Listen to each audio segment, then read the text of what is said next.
Alright, so today I'm working on the church mower. The clutch here has gone bad.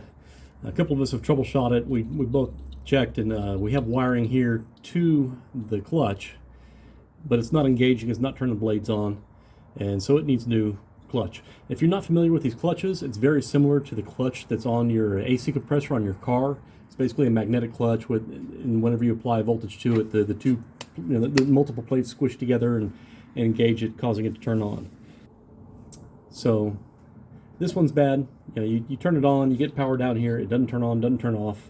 It's very simple to replace these. There's a bolt here that you've got to be very careful to make sure you get it on. It keeps the whole thing from spinning, and I've got to take that bolt off. There's a bolt here on the bottom that drops the whole thing down, and you've got to take the belt loose. So the first thing I got to do is take this belt loose, and I got to figure out how to get the tension off of it. And it looks fairly simple. There's a big heavy spring way up here that puts the tension on it, but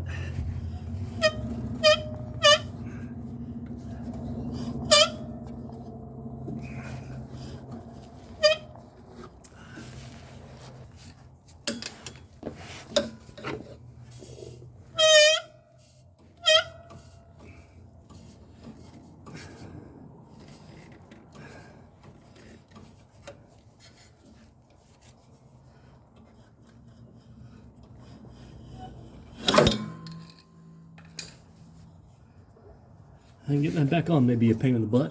We'll see.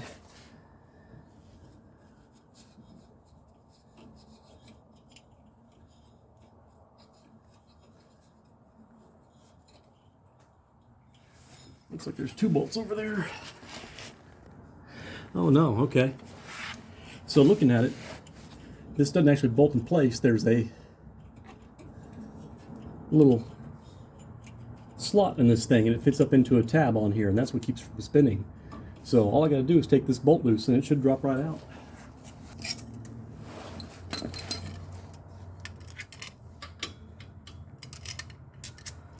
Now I've got to get this done tonight because they're coming to mow in the morning.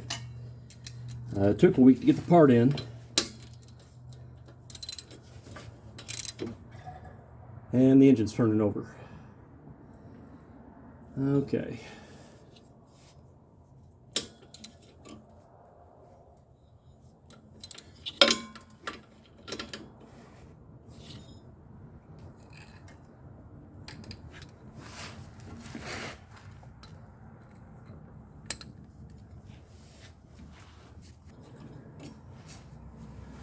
It's the safest way to keep this from spinning over without tearing anything up. If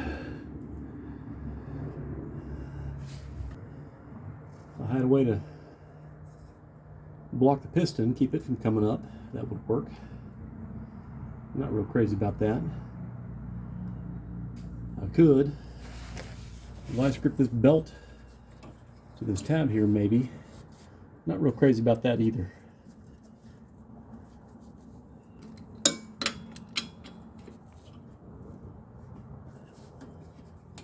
And that belt really likes turning.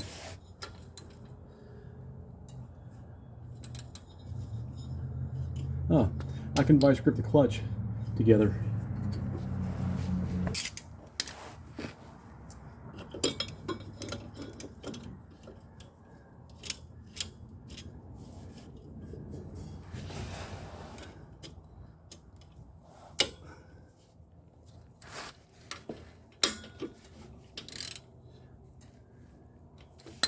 Well, that flange does not grip.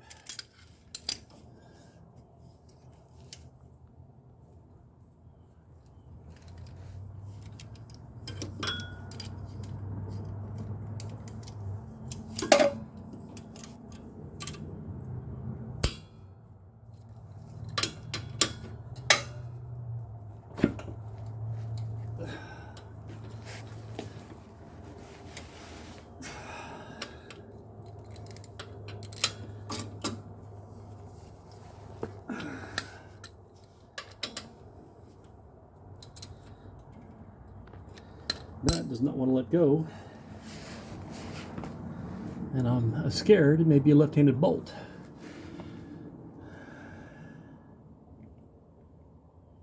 direction of rotation, it shouldn't be left-handed. Well, let's bump the starter and see which way that turns. Yeah, that should not be left-handed.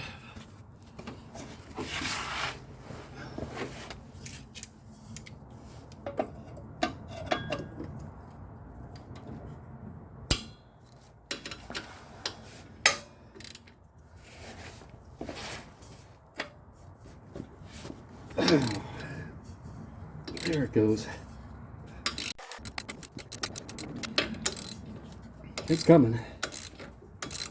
It's stiff the whole way.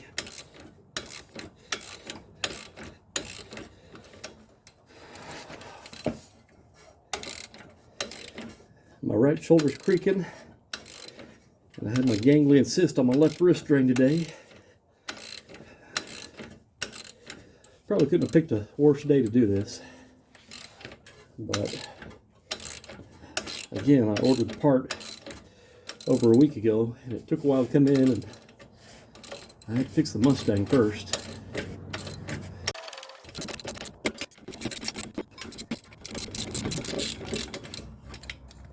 And there it is. So you can see here, there's this notch here, and there's that tab there, and that's what keeps it from spinning around. You have to make sure you get that lined up and splined in place. If you don't do that and you put the new clutch on and you go to fire it up, it's going to spin this whole thing around and rip the wires right off of it.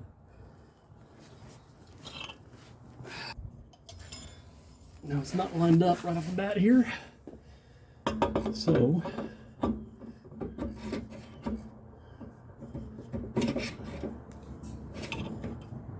there we go, now it's lined up.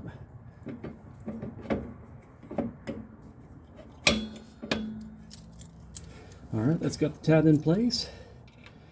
I should have brought my impact driver, my cordless, but I didn't, because I'm a glutton for punishment apparently. That does not feel good on my wrist.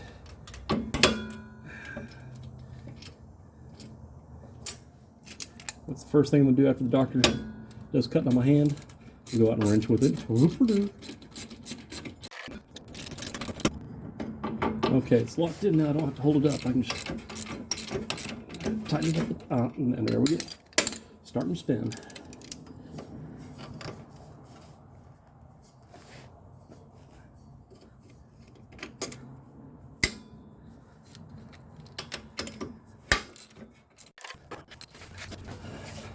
I'm going to roll over on my other side here so I can use different muscles.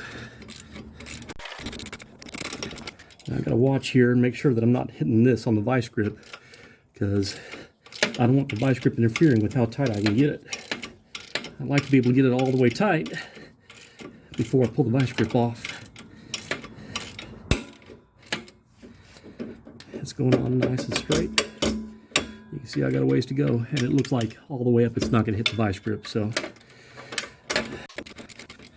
the church was going to tow the mower over to a mower shop to have this work done, and I've done this before on one of my mowers, actually two of my mowers.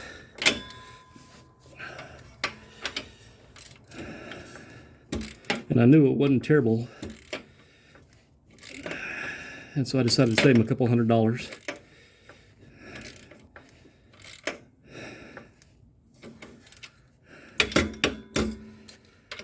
Oh, that's getting tight, and still got a ways to go.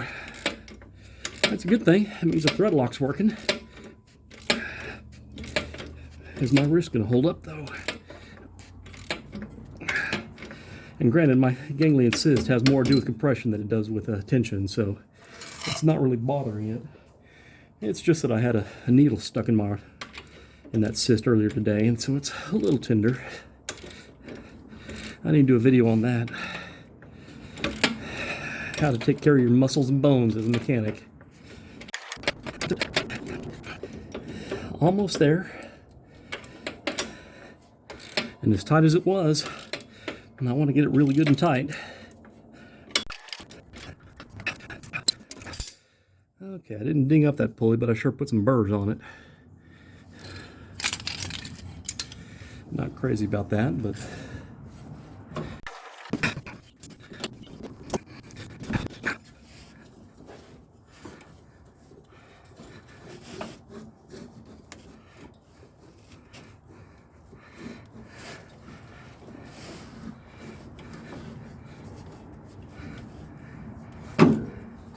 Shazam! All right. Now to feed this wire back through. Let's see if we got clutch action.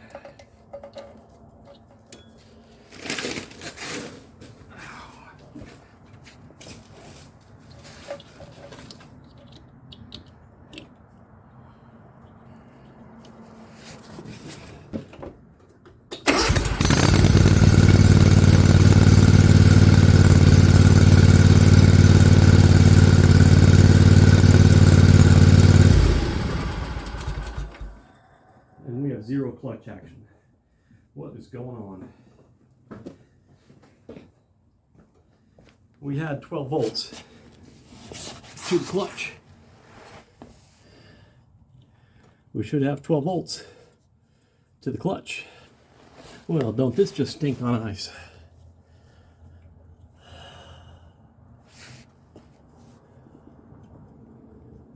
Why is the clutch not working? We're getting 12 volts to it.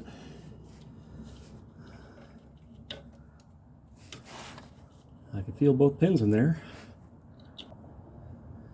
All right, I'm gonna have to get my troubleshooting, electrical troubleshooting kit, and I don't have that with me.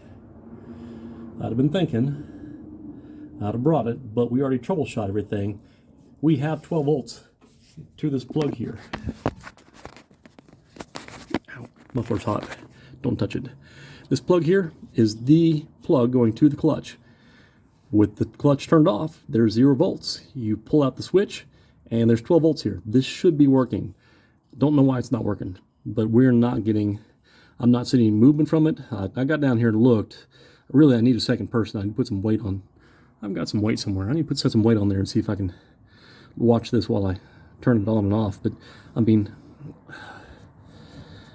what else, what can it be? So, anyways, more to follow. All right, so I got the clutch wire pulled up here. I got my multimeter set up, and I'm going to fire it up and see if I'm still getting 12 volts to the clutch. My only thought is that maybe whenever we put a draw on this thing, all of a sudden it loses connectivity, which would mean like a bad connection somewhere. So let's see what we get.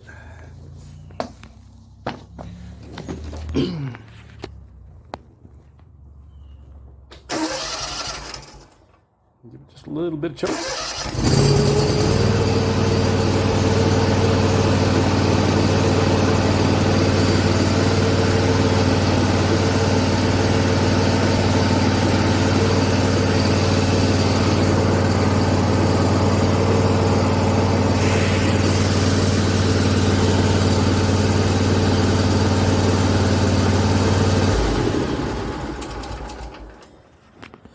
Well, ain't that interesting? Went from getting 12 volts the other day to getting nothing now. This bundle here, all I can guess is there's a broken wire somewhere in the wire harness, and that bundle is not conducive to pulling it apart.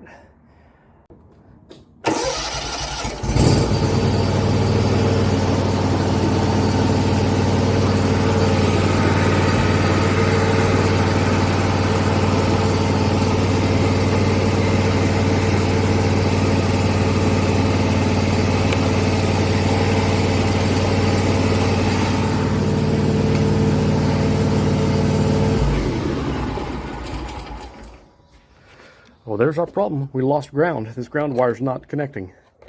So, now I just got to figure out where it goes to. Alright, so as I was pulling this pin out of the connector, the wire just broke off of it. So I'm pretty sure that's our problem. Yeah, kind of a stupid mistake, but I mean, it's one of those, this was not loose. I mean, it was still, it felt secure on the wire harness here. But that was the culprit. Now I feel bad because I spent $200 and some odd on a clutch for the lawnmower and that didn't fix it.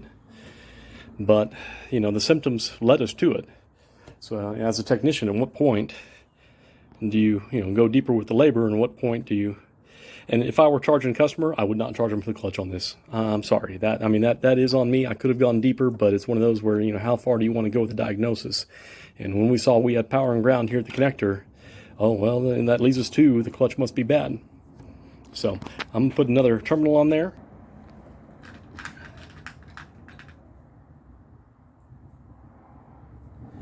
It does look like it may be a little small. Man, I don't have a whole lot of wire to work with if I keep screwing this up. That is like tight on there. There we go.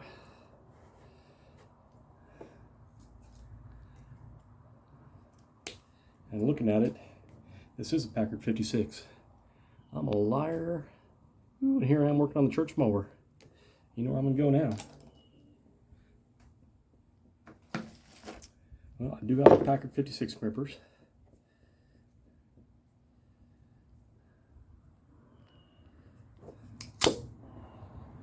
Oh, good grief, I can't remember which one's which.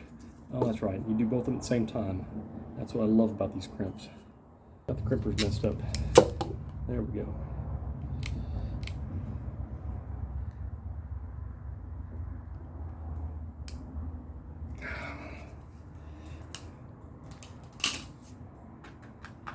This is why you buy terminals in bulk, so that you can screw them up a couple times before you get the right one on. I got that one lightly crimped, and it tried to stand vertical to the crimper, and it wouldn't fold over like it's supposed to. Let's try this again. What am I doing wrong?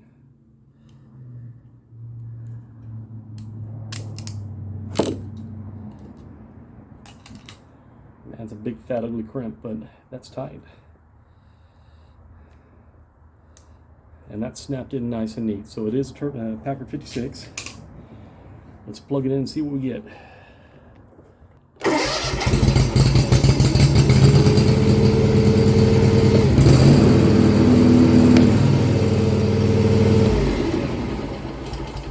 Success. All right.